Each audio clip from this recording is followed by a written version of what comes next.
And hello, and welcome to the show. For today's podcast episode, I actually have independent actor, writer, Nick Kafkis with me again. Hello to everybody. How's it going, guys? Then I got actress with me, Anya with me. Hello to everybody. Hey guys. And then I have Martin Davis with me. Say hello. How we doing, folks? How we doing? Then I got Chris Donner with me. Say hello to everybody. How we doing, people? And today we are going to be doing our interview for the independent film Sugar. This is a movie that Nick actually brought to my attention and told me that I should go on ahead and definitely check out. I'm glad that I did. I definitely love this film. I did a review on it recently.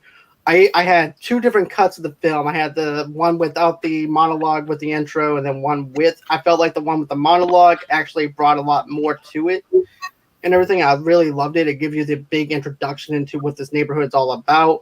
And then, of course, I love the monologue spoken by Martin as well and everything, too, because it felt very enticing. It felt like I understand what this neighborhood is actually bringing to the table and why these girls are wanting to bring down and be a vigilante to these guys, these people who are drug addicts and stuff like that, and because they just got tired of the crime in the neighborhood. So I definitely love that aspect to it, where you have girls kicking ass and taking names, and that's something that I really enjoyed about the premise. Then, of course, I also like the breaking balls aspect with Chris Donner and his group of friends breaking his friends' balls about, oh, you can get $50 on cocaine or anything like that. What is this? This is Sugar. I definitely love it. It's definitely a great film. It's making its way into the independent film festivals and everything else right now.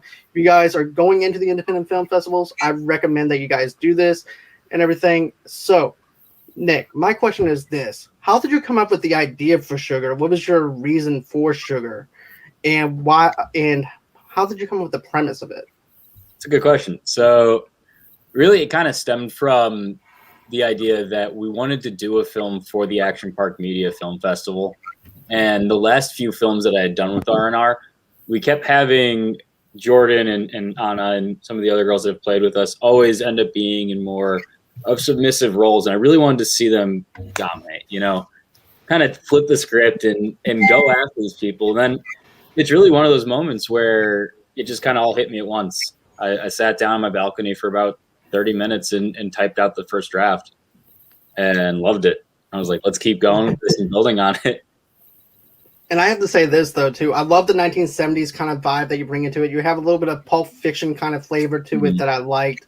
And, of course, like you said before, you bring in the phones and everything else, too, with it, with the recording of just on a cell phone. That was a really cool idea that you brought to the table, because I don't know that many people that actually do that and everything. So I kudos to you for actually thinking outside the box a little bit. So that one actually goes on Kevin Conley. Okay. His big plan with his film festival, which is Action Park Media, was to have all of their productions be shot on an iPhone or smartphone of some kind. So our focus was shooting in 4K, wide angle, and then really using natural lighting and trying to create the color tones in person as opposed to doing it in post. Okay, that's actually a pretty interesting idea to do that. Yeah, really wanted to have, because outside of the digital side of it, we really wanted that old school feeling. Okay.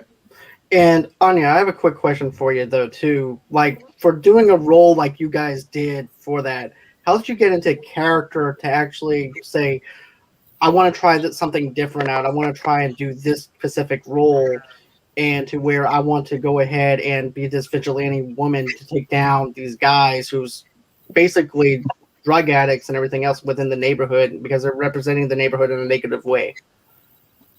It was definitely different.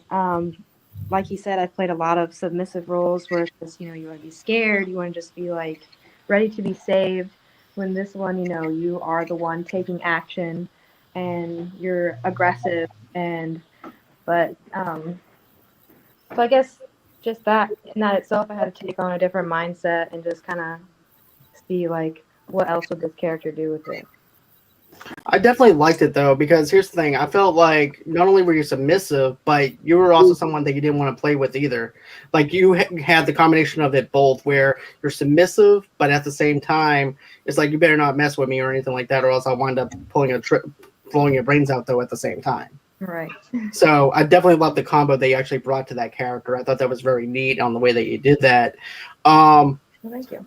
You're very welcome. How long have you been acting? That's another thing too. That's I've been acting for 2 years. okay. In 2019, like right before COVID hit, I want to say like in August or September, I started getting into it. Okay. And is that something that you've always wanted to do, or was it just something I want to just try out to see if I like it? How did you adapt into wanting to be an actress?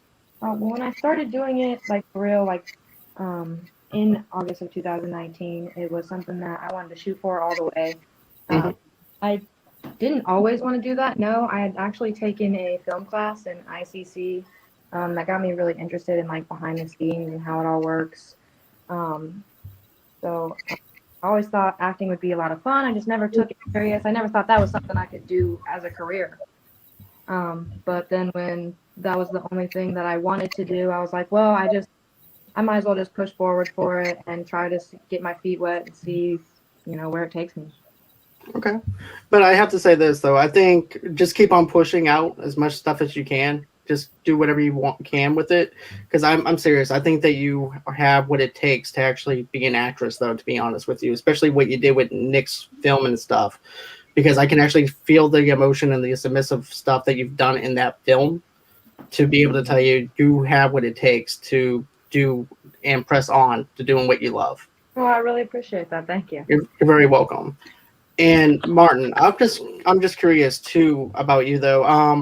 How long have you been acting? What made you take the role of doing this monologue and stuff like that? What grabbed your attention with it? Well, I'll be honest. I've only been doing this. It'll be 3 years in August, and I'm a Oh wow. 55-year-old man.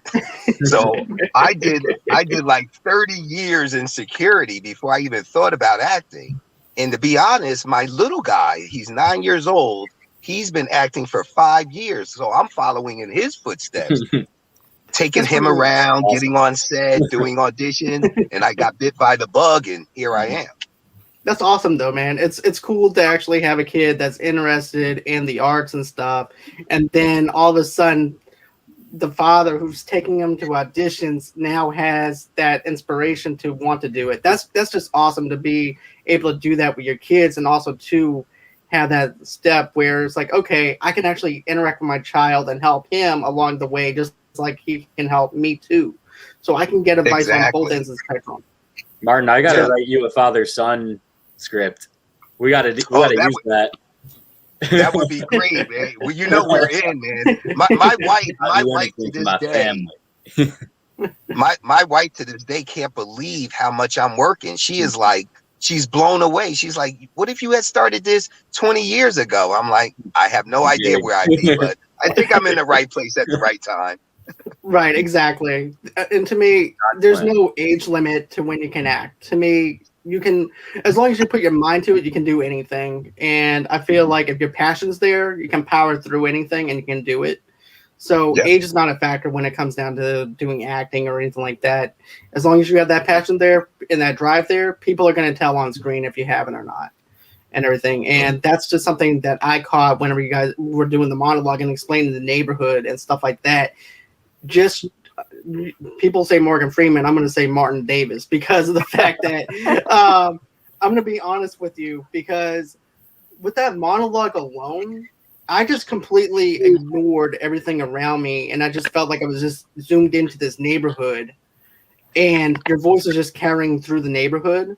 And that was just something that just gravitated towards me, where I'm like, okay, I'm sucked into this universe. I can't wait to see what's going to happen next, kind of thing. And to be honest with you, I'm making a lot more headway doing voiceovers. Like, people want me to sound like Morgan Freeman or James Earl Jones or the voice of God or Zeus, and it's been great. I can't believe so it. good. To be honest with you, man, I can definitely tell that you're good at what you're doing with the voiceover work. To be honest with you, you're doing fantastic with it. You're very welcome. Can I just say he's the most consummate professional too? I mean, on time.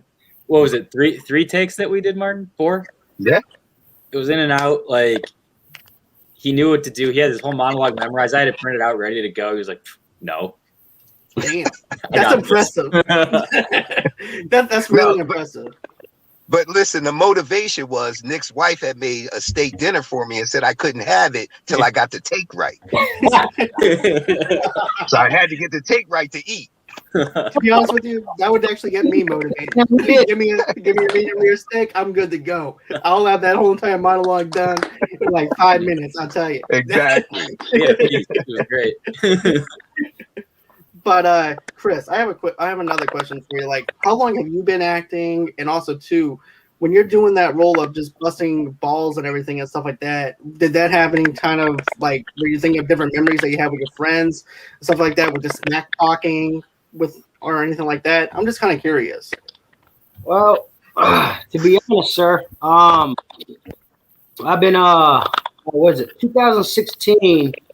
I did a couple roles with Winter State Productions up in Minnesota. That's one of my mentors. He put me into this acting career and the field itself. So and he forgot to tell me how hard it was to bust through. But I've been doing it since 2016. 2016. And then when Mr. Nick approached me with the script, I had, what was it, Nick? I think I had, one day. I looked at it. I didn't know it was a comedy at first. So I'm used to playing more serious roles. So when I got there, he's like, no, this is comedy. This is the way I want it. I said, oh, no. And you were hilarious. To be honest with you, comedy is definitely your stitch, though, too. I just want to say that, too, because I could definitely tell with the whole comedical aspect. I was laughing my ass off because it just reminds me of me being back home as well in Boston and everything, and just smack talking, busting each other's balls. And that's, of course, down here, though, too. Like, I always bust my friends' balls and stuff like that, too, down here, too. So I can definitely tell that friends level kind of thing when you're doing that with your friends on the set and everything, too. Right. And that was very relatable, to be honest with you. That's what made me laugh. And honestly speaking, I have to say this because it wasn't me who brought it to light. It was the fact that I worked with Nick before, Miss Ahna. I think this was the first time me and Mr. Martin worked together, but Terry and Mr. Clint, like we worked together in the past. So every time we're on set, it's just such a good vibe that it's not even like we're going to work. It's just we have fun. As soon as action comes, we click into that action, and then when cut, we go right back into that, just having fun with each other. Like it's an awesome atmosphere with the crew that we had. That's great though. Whenever people can get along on set and feel like family and things like that, because that's one of the key things I look at though too is like, you know, it can actually be unsettling on the set if it's someone's like just being like a jerk off or whatever and stuff like that too. But you know, you don't want to have that tension there because then it also ends up giving other people bad juju and stuff like that. Basically, where it's like, oh, I don't want to come across this guy or anything like that because if he's going to make me tensed up and everything even more, and then our next thing you know, it's going to make me forget my lines, and then it's not good to have tension right on the set or anything like that. It's good to be unified on the set. So that's awesome. This is definitely one too where at any second it could have gotten out of hand and someone could have taken it the wrong way. Like, I mean, Isaac, for God's sakes, was a tripping imp who was handcuffed the whole time. So, you know, if he wasn't a good sport about that, it would have been an awful time. But everyone was just proving it, like Chris said. He performed how he was supposed to. So kudos to him. Like,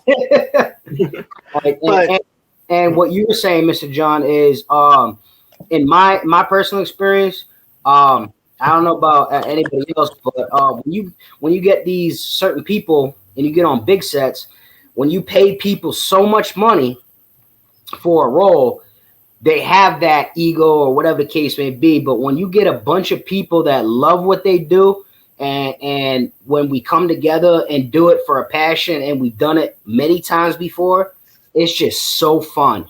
It's just so fun. I can imagine, dude. Like, you know, just smooth sailing, nothing really, anything to really worry about. You guys are like family, so therefore you guys can get along and just go through your lines and get through the day and everything. Have fun with it, not having to worry about, oh, I messed up my line. Is this other guy going to yell at me for messing up my line and everything too? Because that's also another thing that comes into like the big actors and stuff like that too. You know, they could actually say, oh, this person messed up his line, so therefore it's going to screw me up later on. And then next thing you know it, that person's yelling at the other actor for screwing up the line. So, yeah, I can definitely understand. Yelling at the background actors when it wasn't their fault. And honestly, shouts out to Mr. Nick for letting me do some improv on it to actually go. And apologies to Mr. Nick for not picking up on certain things I could have improv better. But he let me just run with it and create it, and it was fun. It was so fun. That's great, man. And I'm just curious from everybody, what would be some of y'all's favorite moments whenever it's working on this set? Let's go first. Can I go first? Sure.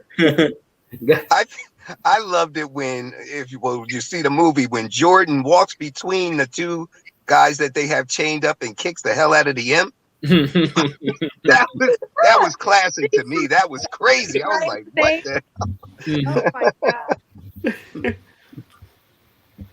When Chris says what too after that. What?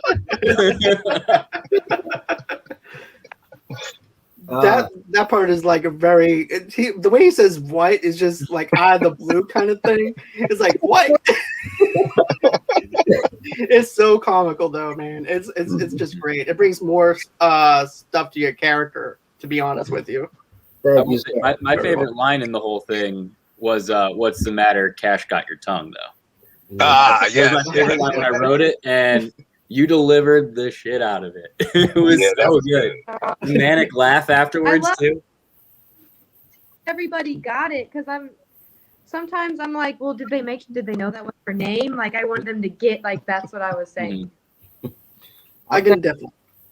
I think my favorite part of the whole thing was like not just the comical relief behind cut and action of me and Terry, but I think my favorite part was both women, Miss Ahna and Miss Jordan, that literally it was switch on, switch off. So as soon as cut came, it was everybody was just back in that moment of joking and chilling around. And as soon as action came, they kicked right into who they were.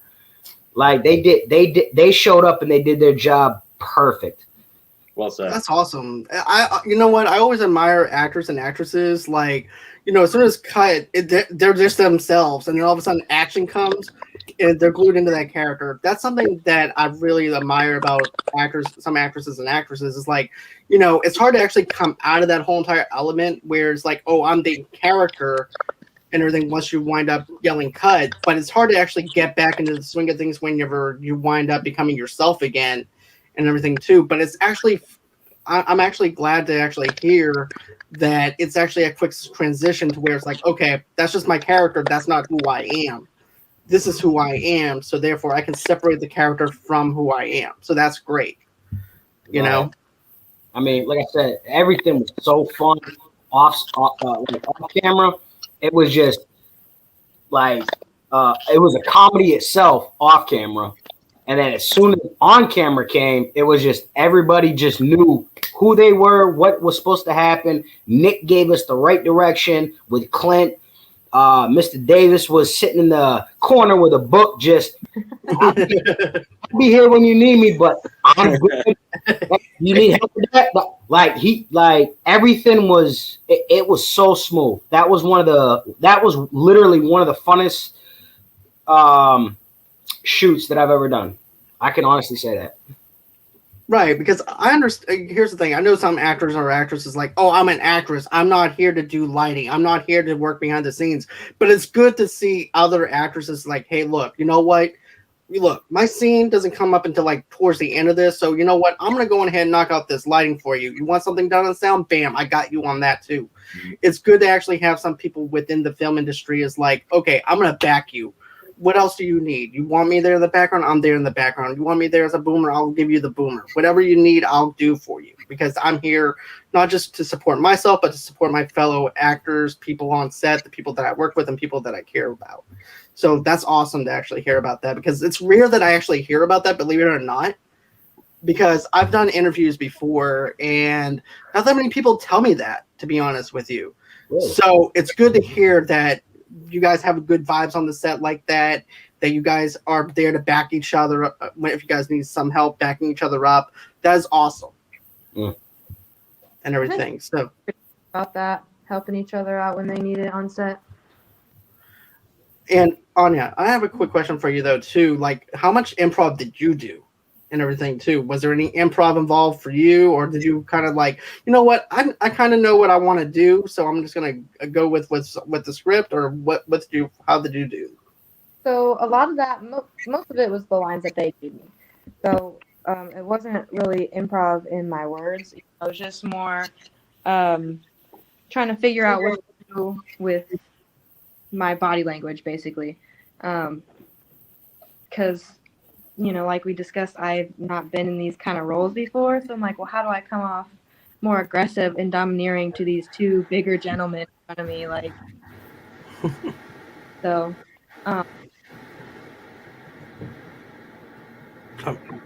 But yeah, I can understand that because it's like, okay, I need to be aggressive, but how do I be aggressive but not too aggressive at the same time? Because at the same time, I also have to gain a little bit of trust, but not enough trust to where they can just run away from me because I have a gun pointed to them. I need to actually have it to where I'm dangerous, but not too dangerous, but also sassy at the same time. Exactly. And it was also hard for me because, like, this is also supposed to be like a comedy. You know, it's supposed to be funny. So how do I project that while being serious in this character, you know, where I'm mean? To be honest with you, my first comedy overall. Like, I've never done a comedy before. All of my other roles have been super serious. So Yeah.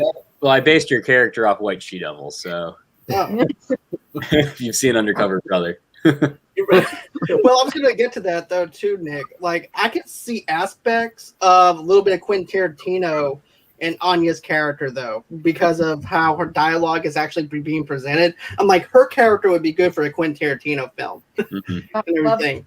That is my favorite. It was so hard to be serious staring her in the face when she was doing her lines.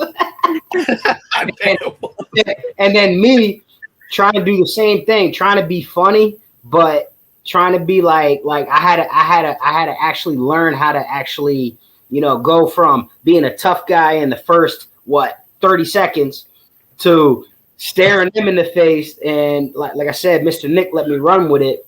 So it was just like, oh, and then Anna, like, she made me laugh too much. And then when the camera turned, it was like, oh crap.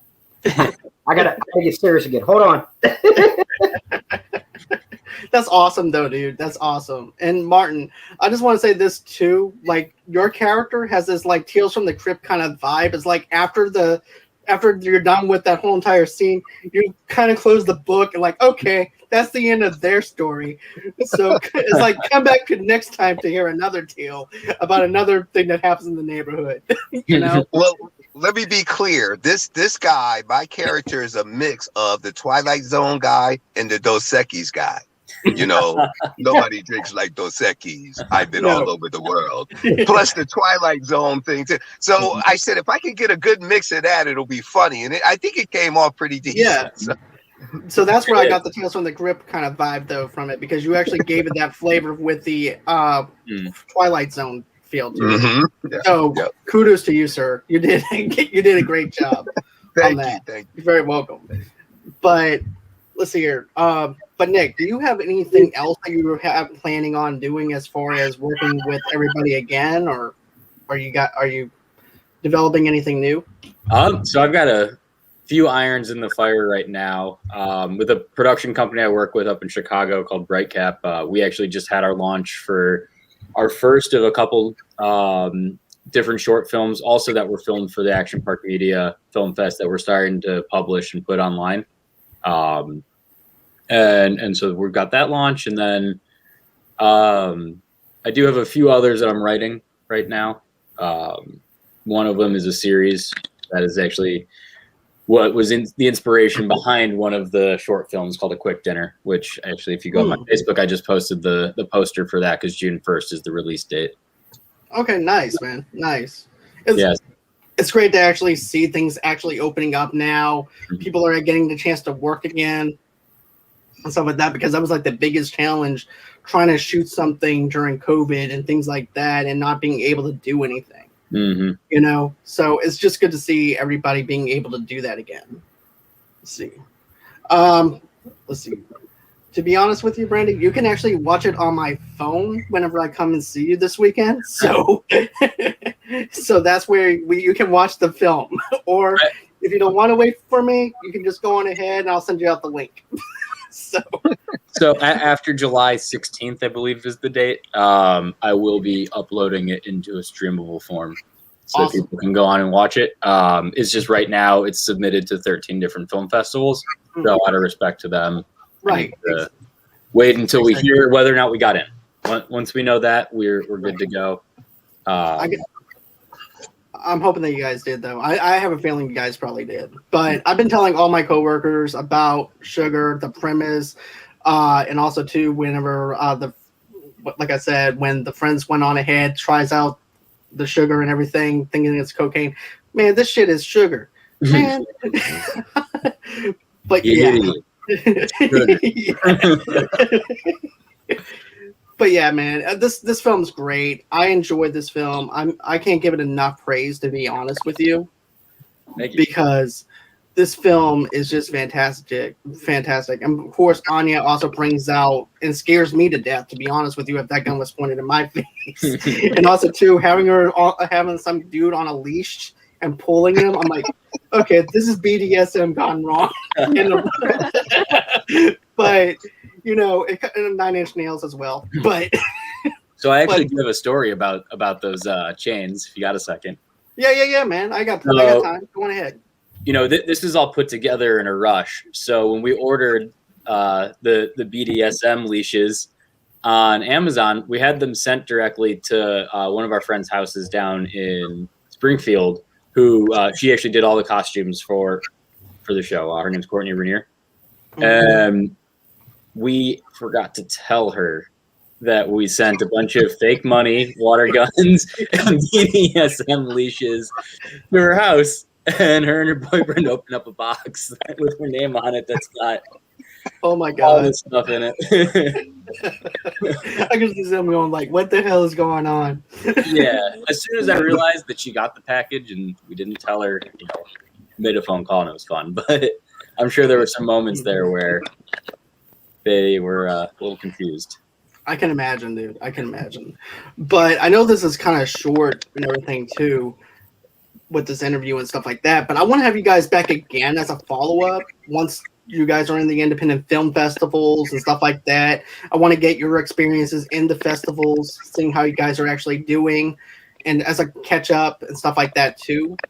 Because I want to see more of Martin. I want to see more of Chris, Anya, and you guys back again as another as a follow-up, because I want to do this a lot longer than 30 minutes and everything, but I have some other stuff that is brought to my attention and stuff. But look, guys, you guys do it. I'm going to be honest with you guys.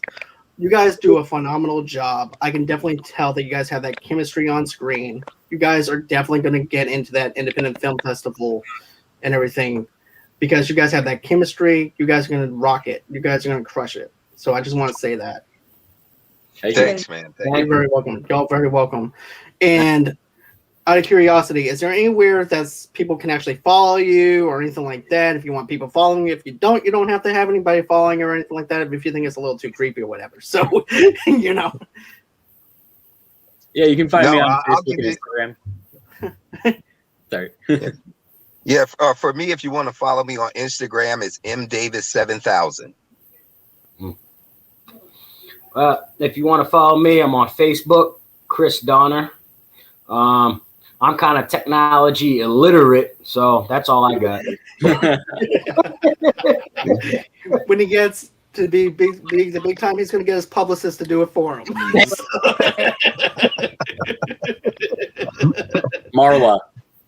And then if you want to follow me, you can follow me on Instagram at Ahna Marie 3, or I'm on Facebook at Ahna Ayler. So. Okay. All right. So as everybody knows, you guys can go on ahead and follow me at Movie Lovers TV Lovers Night on Facebook, underneath the same name on Pinterest and on Instagram as well. If you guys want to donate to the page, you guys don't have to, but if you want to show some generosity just to keep the lights here on at Movie Lovers Unite, just go on ahead, go to www.gofundme.com/Movie Lovers Podcast. Of course, if you want an audio only podcast of this show, just go on ahead, get wherever you guys get your podcast from. Another thing too is go on ahead, reach out to me at movieloversunite@gmail.com if you are a sponsor. And then of course you guys can follow me on Movie Lovers Unit on Twitter, Movie Lovers Unit on Stereo as well, because we do a couple of stereo shows every once in a while. Of course, you guys can go on ahead, follow me on Schmoes of the North's YouTube channel, because every Saturday at 3 o'clock we talk about the Movie Trivia Schmodown. If you don't know what the Movie Trivia Schmodown is, it's a WWE kind of format with movie trivia. So we have your factions if you are into Star Wars, Inner Geekdom, stuff like that. They have belts for those. And of course, you have your heroes on heels. So that's everywhere that you can actually reach me at. And then of course, go on ahead, hit that like button, smash that like button, hit that share button. And always until next time, guys, it's been real, it's been fun. I can't wait to do this again. And bye-bye. Bye-bye.